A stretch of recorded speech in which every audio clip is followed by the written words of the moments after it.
ओम शांति 4-5-2024 प्रत्यह मुरली बाप दादा मधुबन। मुरलीर सार अच्छी मिठे बच्चे बाबा जहाँ शुणाउछन्ति ताहा तुम हृदय रे छापी हो जीवा उचित।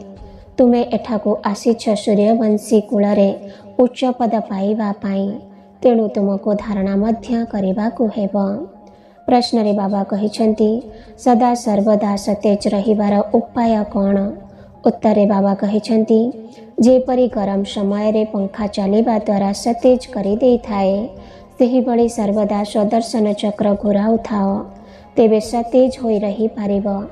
पिलामाने पचारुछन्ति स्वदर्शन चक्रधारी हेबा पाई केते समय लागि थाए? बाबा कहुछन्ति पिलामाने गोटिए सेकेंड लागिब।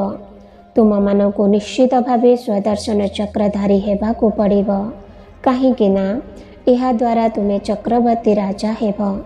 स्वदर्शन चक्र घुराउथिबा पिलामाने ही सूर्यवंशी होई थांती। धारणा पाई मुख्य सार अछि प्रथम पॉइंट, एकमात्र बाबांकर संग द्वारा निजकू पारस्बुद्धि करिबाकू हेब। संपूर्ण निर्विकारी हेबाकू पड़िब, कुसंगरु दूरे रहिबाकू हेब।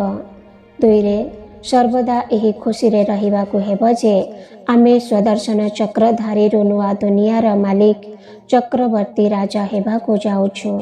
श्री बाबा आमको ज्ञान सूर्यवंशी करिबा पाई आसिछन्ति, एहा ही आमर लक्ष्य अटे। वरदान रे बाबा कहिछन्ति विघ्न गुड़िकू मनोरंजन र खेल मने करी अतिक्रम करुथिबा निर्विघ्न विजयी भव।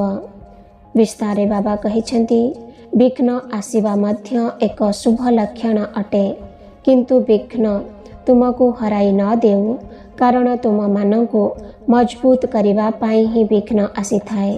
सेथिपाई विघ्न को देखि भयभीत हेबा परिवर्ते ताकू मनोरंजन र खेल मने करी पार होई जाओ, तेबे कुहाजिब निर्विघ्न विजयी।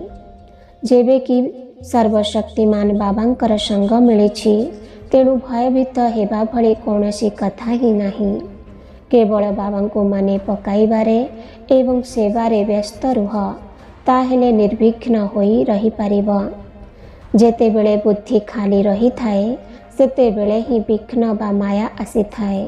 तेणु सर्वदा व्यस्त रहिले माया हेउ बा विघ्न हेउ आपे आपे दूरेई जिबे। स्लोगान रे बाबा कहिछन्ति सुखर खाता जमा करिबाकू हेले मर्यादा पूर्वक हृदयरु समस्तंको सुख दिय। ओम शांति।